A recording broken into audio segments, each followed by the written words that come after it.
Which Dallas Cowboy player should you sell this offseason before his value tanks? All that and more in this episode of the Locked On Dynasty Football Podcast. You are Locked On Dynasty Football, part of the Locked On Podcast Network. Here are your hosts, Marcus Mosher and Kate Magdziuk. Today's episode is brought to you by BetOnline. BetOnline has you covered this season with more props, odds, and lines than ever before. BetOnline, where the game starts. Welcome into the Locked On Dynasty Football Podcast, everybody. I am Kate Magdziuk.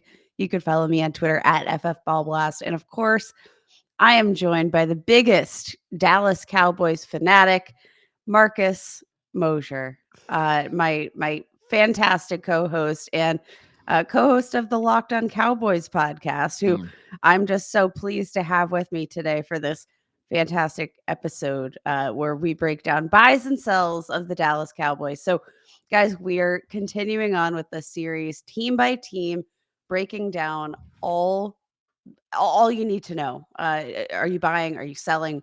What do you need to do with these assets on every single team? And go back, go listen to the AFC. We had some really, really fun episodes back there. Now we're moving on to the NFC, starting with Marcus's favorite team. So welcome in, everybody. Happy Dallas Cowboys Day, Marcus. Thank you. I'm really, really excited. This is it's gonna be a lot of fun in the show. Yeah, I think if anybody's watching on YouTube, please check us out on YouTube. Marcus came especially decked out in his Dallas Cowboys jersey. What player are we wearing? This is a CeeDee Lamb jersey. CeeDee Lamb. Okay. Yeah, I'm ready. And obviously his office just is a standing altar to the Dallas Cowboys. Yes. So yeah, we're on theme today. We're going to talk buys and sells. Marcus, why don't you start us off with a buy for the Dallas Cowboys? Because I'm very antsy to get all of the insider information here.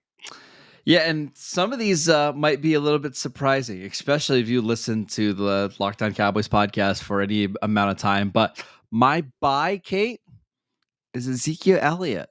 Now, I know a lot of people may be saying CeeDee Lamb or Tony Pollard or even Dalton Schultz.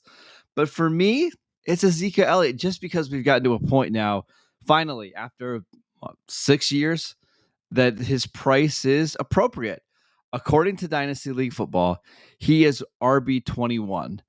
That doesn't make any sense to me, Kate. He's had at least 1,200 yards in every single season. He's hit at least 8 touchdowns in every year. He's gone over 30 receptions in every single year. Over the last 3-4 seasons, we see him catch 50 passes every year. The Cowboys are locked into him contract-wise for at least the next 2 seasons. And it seems like they have no intent of not giving him a lot of work, especially near the goal line, short yardage. He is much, much more valuable than RB21. I can tell you that. I think it's not super hard to understand, the falling of Ezekiel Elliott and Dynasty have seen some decline in efficiency, but we know Ezekiel Elliott was banged up throughout the 2021 season, still saw tremendous volume, but I think the concern comes from that decline of efficiency and it's kind of crossover with age, with touch total. What are your thoughts on the touch total for Ezekiel Elliott? Because I think that's probably the biggest concern, though I will note it's not affecting Derrick Henry's value quite as much as it is Ezekiel Elliott, which Derrick Henry currently sitting at RB15 in the latest batch of Dynasty ADP. Yeah. All right. So what we saw last year, the first 8 games of the season, was a super, super efficient Ezekiel Elliott. Even despite having a game where he averaged 3 yards a carry against Tampa Bay, first 2 months of the season, Kate, he was averaging almost 5 yards per carry. And then he got hurt in the Broncos game. And then after that, he was dealing with a torn PCL, played through it all season long. And in the back 9 games of the season, he averaged under 3.5 a carry. I'm willing to bet that the player that we see this year is somewhere in between. Like, he's not going to be hobbling around on one leg. Is he going to be as explosive as we saw early in the season? Probably not. But I don't think the touch total is why he started to slow down last year. I just think it was the injury. And when you're guaranteed to get 16 to 18 touches a week on, I mean, the Cowboys have had the number one offense in each of the last 3 seasons whenever Dak has played. That's somebody you want on your fantasy team. And if it costs you something less than RB20 to go get him, why not?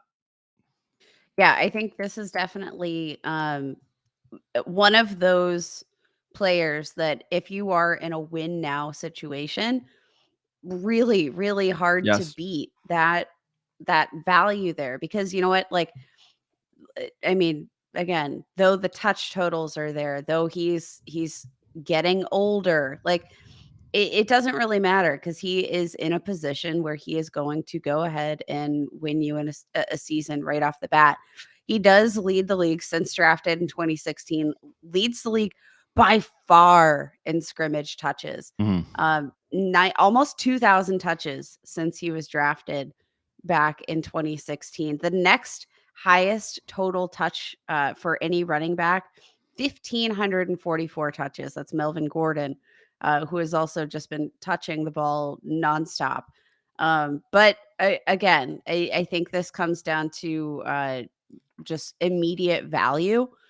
And I think he's a great trade target. But again, with the caveat that your team needs to be in a position to win now, Yes. I think there's probably no better value for a win now team. Now, what are you willing to pay for him if Yes. you're in a win now team? And then let's say conversely, if you are not in a position to win and you have Ezekiel Elliott on your team, w- what are we seeking for compensation in a trade for Ezekiel Elliott to help you rebuild? Yeah, let me give you like a trade that I've seen actually in one of my leagues that I actually really love. So a contending team had Jonathan Taylor, and they were able to secure a high first round pick this year, and they took Kenneth Walker. In that scenario, I would just trade Kenneth Walker for Ezekiel Elliott, and you can get a little bit more on the Ezekiel Elliott side because Elliott's going to give you high end RB2 production at minimum this year. And if you compare that with Jonathan Taylor, you're going to be awfully hard to beat. I just don't see a way that Kenneth Walker this year is somebody that you can trust week to week. I think trades like that make a lot of sense where you can trade away maybe the young running back whose situation hasn't been, or that's a little bit murky. Maybe it's Travis Etienne. Maybe it's, J.K. Dobbins if you're still worried about what Dobbins is coming back from his injury. But those are the kind of moves I'm looking to make. I really like that. Conversely, I am actually going to buy his teammate here, Tony Pollard. I feel like that's a bit more Yep. chalky. You went a little bold for Ezekiel Elliott, but I still think there's some really tremendous value here with Tony Pollard. In the latest batch of Dynasty, ADP was drafted as the RB30. He's 25 years old, just turned 25. 6 foot, 210, explosive.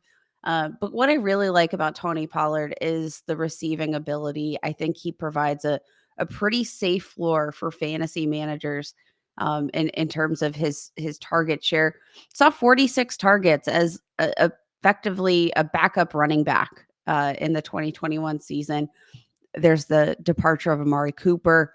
We know that Michael Gallup, who knows at what Yep. point he's going to be full go. I just think there's going to be so much opportunity here.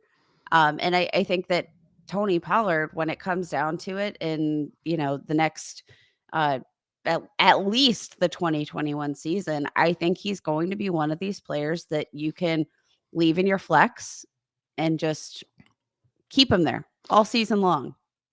I Without want to his be bye, clear. with the exception of his bye week, of course. I want to be clear.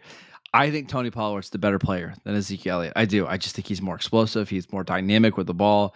Um, The Cowboys are also planning on using him as a slot receiver this year, which you love for his standalone value, right? Because if he can be on the field getting 4 or 5 receptions a game from the slot, plus getting 9 to 10 carries in the backfield, We're talking about somebody who could legitimately finish as an RB2 despite not being a starter. My only And I concern think with Pollard is oh, it's oh. it's just that this is the last year of his contract, and I don't know if the Cowboys can justify paying 2 running backs top dollar. And I would get a little nervous that he left Dallas, we would see a big decrease in his efficiency. I think that's totally fair. I definitely think it depends on what situation he falls into. But like I just think there's so much value, especially with the knowledge that they are going to be utilizing Tony Pollard out of the slot.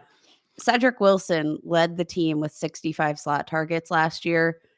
He is no longer with the team. Amari Cooper had another 20. That's like, I know targets are earned. They are not just like, we don't have a sum of 85 targets here and we're just going to automatically disperse those. But Tony Pollard, I think what he's shown with his receiving ability, he's definitely, I think, earned himself a chunk of those targets.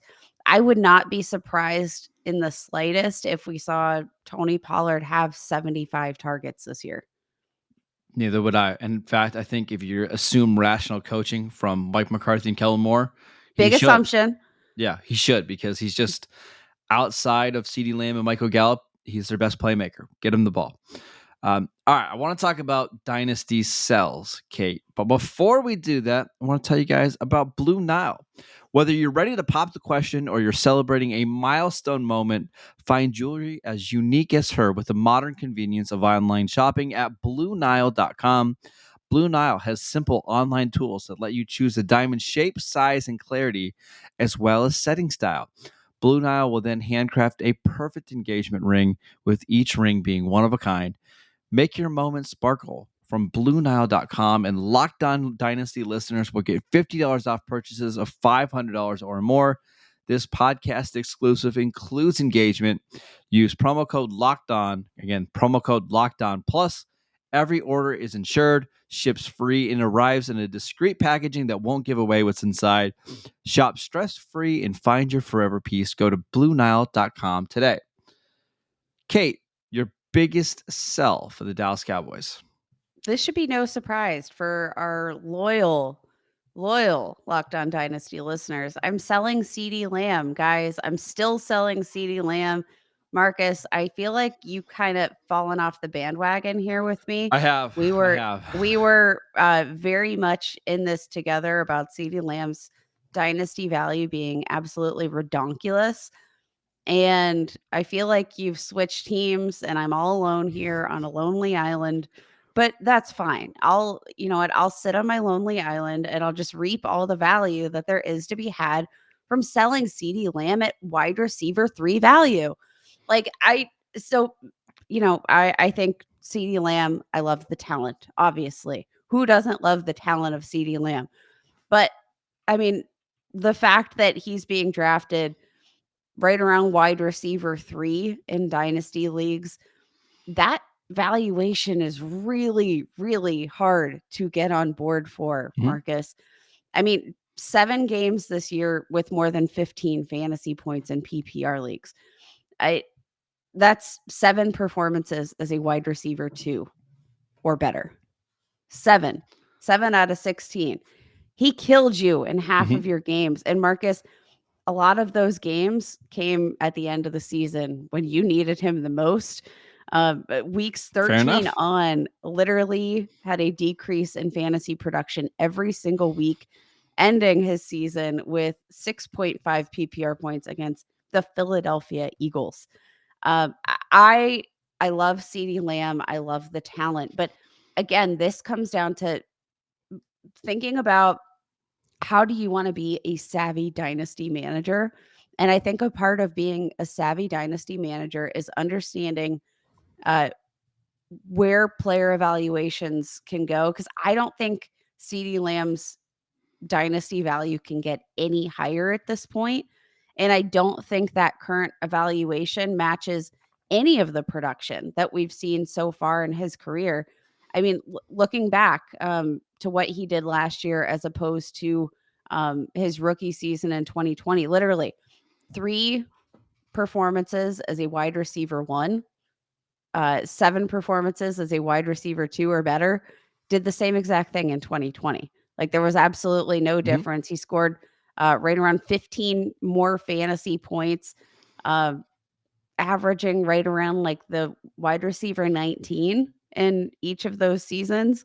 I guess I'm just I think we're kind of similar to Javonte Williams, who we talked about on last week's show. I think we're drafting for our evaluation and not necessarily based on the production we've seen or the upside even that we've seen. Yes. So it's hard to dispute any of those things you said. Like if you were expecting CeeDee Lamb last year to be a top 5 wide receiver for you, you're very disappointed, and you probably have already sold him, right? But I think the reason why he's properly valued right now is because of what's coming. And the reason why I was wanting to sell CeeDee Lamb at the end of the season is because going into the offseason, you thought, well, the Cowboys have Amari Cooper under contract. They want to bring back Michael Gallup. They've got Dalton Schultz. They've just got a lot of guys. All of a sudden, all of those targets are cleared out, right? Amari Cooper gone. Cedric Wilson gone. Dalton Schultz now in a contract dispute with the Cowboys, and the Cowboys don't have any intention of giving him a long-term deal. Michael Gallup still not practicing as he comes back from his torn ACL. They didn't spend a super high draft pick on a receiver. I think that was another reason why I was a little bit nervous, because there were some rumors that the Cowboys really like Chris Olave and they really like Treylon Burks, and they didn't get either of those guys. The only receiver they drafted was Jalen Tolbert in the 3rd round, who's a good prospect, but not somebody that's going to take away significant volume from CeeDee Lamb. So I think there's a really good chance, Kate, that CeeDee Lamb leads the NFL in targets, receptions, and yards this season. Like the Cowboys are going to force feed him the ball in ways that we haven't seen from this team in a long time, because they don't really have a choice. The other receivers are Simi Fehoko, TJ Vasher, Noah Brown, James Washington's even hurt right now, who has got a foot injury. I just think he's in for a monster volume season. And when you're 23 years old, that's why you get ranked as high as you do. See, for me, this is where sort of that value in Ezekiel Elliott and Tony Pollard comes in, because I think the upside there for what you're getting and what you're drafting, I don't understand the upside necessarily with CeeDee Lamb, because I don't think that the Dallas Cowboys are going to be without a voluptuous wide receiver core for that long. I think Jalen Tolbert is a guy that is He's a good player. He's a great player, and I think he's going to find the field pretty quickly. I would project him as a starter this year, and I don't know, Marcus, how you feel. If you have any inside That's the hope, scoop at least. there. They would like him to be one of the starting receivers, but we'll see. You just never really know about small school receivers drafted outside of the top 50, 60 picks. You don't know, but I think like Jalen Tolbert, lots of upside there. Mm-hmm. Like, can he beat out James Washington? I absolutely think so. So like that depth chart battle, I'm moving him right up. I'm just thinking like there's less ground to be gained. Like if I'm getting Ezekiel Elliott as like the what value did we say he was at? Wide receiver 3. Or sorry, Ezekiel Elliott. Oh, running back 21. Running back 21. If I'm getting Ezekiel Elliott at running back 21, he's probably going to at worst perform as like RB10. That's a lot of value that I'm making up for there. But CeeDee Lamb, I'm drafting him as wide receiver 3. And I think he probably finishes at, maybe wide receiver 3 this season as they continue to build their receiving core back up in the departure of Amari Cooper, as they find a solution with Dalton Schultz. Maybe he finishes as wide receiver 3 this year, but I don't know that based on what we've seen, he's going to finish much higher than that on. Let's do this little exercise, because I think the hard part is here. Jamar Chase, wide receiver 1, Justin Jefferson, wide receiver 2. Totally agree. Those guys should be ahead of him. After that, it gets a little tricky, because you're talking about receivers in Very tough offenses. So let's go through it. A.J. Brown, wide receiver 4 in Philadelphia. I like that evaluation. Yeah, which A.J. I think Brown, I'm a little maybe more bullish on AJ Brown. okay. A.J. Brown has had a couple seasons very, very similar to CeeDee Lamb. You're just hoping he gets more volume in Philadelphia with a quarterback that doesn't get a chance to throw a lot of passes, but fair enough. Deebo Samuel, wide receiver 5. I'll take Deebo. Okay. Cooper Kupp, wide receiver 6. Now we are talking about him being a little bit older, but still, I would. It's pretty safe to I'll say take Cooper Kupp. Yeah, he's going to outscore CeeDee this year.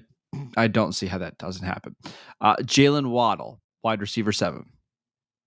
I'll take CeeDee. Yeah. Devontae Adams, wide receiver 8.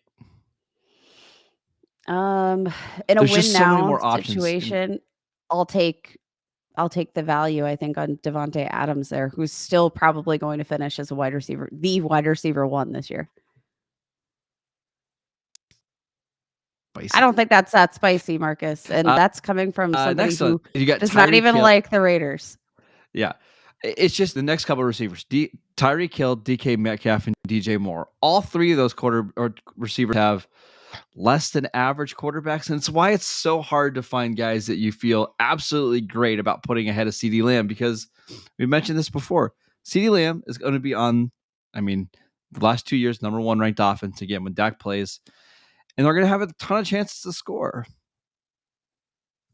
That's fine. Okay. Yeah, I couldn't convince you. I tried my best. No, but I mean, like, I think all of the reasons, like, similar to how the reasons that I've given aren't necessarily like much dispute, like worthy of much dispute. Like the rationale you're giving us here is also not worth much dispute. So I think like we're just kind of in this dead space where we're not going to meet eye to eye, and that's okay. That's okay. But I'm hoping that we'll hear from some of our listeners at the Locked On Dynasty Twitter account about your thoughts on CeeDee Lamb, and what are you doing with CeeDee Lamb? Which side of the fence are you falling on here? Yes. All right. One more quick break to tell you guys about BetOnline. BetOnline.net is your number 1 source for all of the betting stats and sports info.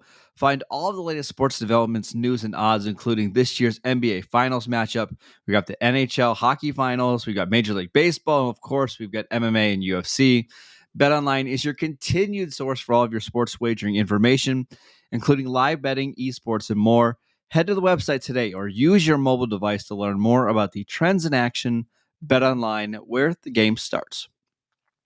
All right, Kate, last one. Dynasty hold for the Dallas Cowboys. I want to hear your answer. It's Dalton Schultz for me. Okay. I'm very happy at the current valuation of Dalton Schultz. I think he's incredibly undervalued, but he's in this tricky spot right here, and I just don't know. He's at tight end 9 in the most recent Dynasty Startup ADP. I do think that's too low. I mean, what we've seen from Dalton Schultz, like the last 2 seasons, he has been a true tight end 1 monster machine, and it doesn't really seem like he gets that proper respect whatsoever. But the reason I'm holding and not necessarily buying despite his price is just the question marks about what he does beyond the 2021 season. Do they resolve this contract? Or I'm always in 2021, Marcus. How do I catapult myself into the 2022 season? I don't know. But like, I don't know. I have to ask you as the Cowboys expert here. Dalton Schultz and the Cowboys are in a contract dispute. He hasn't it doesn't seem like they've made any headway here. I don't think he wants to play on the franchise tag, though. Can you correct me? He has signed it, right? He has signed it, so he will play on. This one's really tricky, Kate. I think you're right by saying Dalton Schultz, because we've seen over the last 2 years, he's actually 3rd in total fantasy points, which is pretty incredible. And that's with 5 different starting quarterbacks, including Dak Prescott, Andy Dalton, Ben DiNucci, Garrett Gilbert, and Cooper Rush. There you go. I got them all. 5 different starting quarterbacks over the last 2 years. But I don't think the Cowboys have any intention on paying him long term. I don't believe that they thought they could move on from Amari, Cedric Wilson, and Dalton Schultz all in one offseason. There was just too much to take away from Dak. So they're going to try to slow down the exodus of players leaving. So they franchised Dalton Schultz with the intent of moving on from him next year. They drafted Jake Ferguson in the 4th round, a tight end from Wisconsin. Yeah, I think he's a hold because I think he's really a product of the Cowboys offense. I don't think he is this elite talent. Like, he's not Mark Andrews. He's not Kyle Pitts. He's just somebody who's really efficient in a really good offense. So I think it's probably the right decision to hold him because you are going to get top 5, top 6 production from him this year. Yeah, I don't know, again, what comes beyond, and I think a lot of that will probably just come down to, again, what offense does he go to? Like, does he, I don't know, I could see him being an interesting fit with, like, the LA Chargers. But there's Um, also a chance that he ends up like in Tennessee where he's being asked yes. to block a lot. And that's just so meh, right? That's Yeah. what's tough about this one. Yeah, I definitely feel it. But Dalton Schultz, I mean, if you have him right now, he's probably going to win you a good chunk of weeks. And I just don't think that anybody's high enough on him necessarily for you to reap that value back. Um, Can I tell you this? If the Cowboys announce tomorrow that they sign Dalton Schultz to a 4-year deal, here's the tight ends that are currently going ahead of him that I would rather have Schultz than. Give me Schultz over TJ Hawkinson all day. I know Hawkinson was a top pick. Hawkinson has not finished as a top 6 tight end yet. Like, Schultz has just been better. Give me him over Dallas Goedert. And I know Goddard's been a high draft pick. Schultz has been better. Give me him over Pat Fryermuth. Go cover your ears, Kate. I don't want you to hear that about your guy, Pat Fryermuth. But no, my I value question, him what as about Darren Waller? Because Darren no. Waller is a name. Yeah, that's the last one. I think the tier, it's Pitts, Andrews, Kelsey, Kittle, Waller. And then after that is immediately where you put Dalton Schultz. But everybody else after that, I think you can make a great argument for Schultz. Okay. All right. I So like there it. we I go. think we're all on the same page here. I'm honored that my thoughts and my insight has coincided with yours, Marcus, the Dallas Cowboys expert. So everybody, don't forget to check out the Locked On Cowboys podcast, Thank and you. you could get your double dose of Marcus Mosher every single day. Also, go sell Dak Prescott. I didn't get to mention that, but Dak Prescott's a little Ooh. overvalued right now. There you go. That's my spicy dynasty take. All Woo. right, that is it for today's show. We want to thank you guys for tuning in. We want to thank you for making Locked On Dynasty your first listen of the day. Now make your second listen to Locked On NFL podcast. Our national NFL experts and insiders keep fans dialed in with the biggest stories and the latest news from around the league, because an offseason doesn't equal a break in the action. Follow Locked On NFL every day on the Odyssey app, YouTube, or wherever you get your podcasts. Same places you get the Locked On Dynasty podcast. Matt and Ryan will be back on Tuesday and Wednesday to continue to break down the NFC East. Kate, you and I will be back later this week. We want to thank you guys for listening. Enjoy your week. We'll see you next time.